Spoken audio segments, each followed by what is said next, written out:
ভাই সব বাজে না গেলে গা দুপুরও খাইছুন না আর কত কাম করুন ভাই যামো দাঁড়ান এই সেরাকের বড় মোবাইল কিনবো এই কামটা আরেকটা কাম ধরলে তুই যে ওইটা টেও যদি ভাই বুঝিন না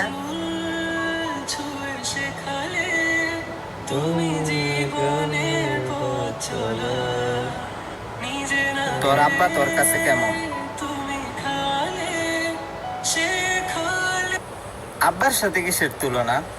আব্বা তো হইছে এই পরিবারের সুপার হিরো।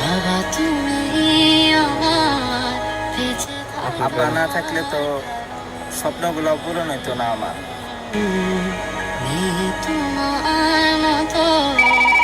ও মা গো, আপনার ছেলে পরীক্ষায় ফেল মারছে মিয়া।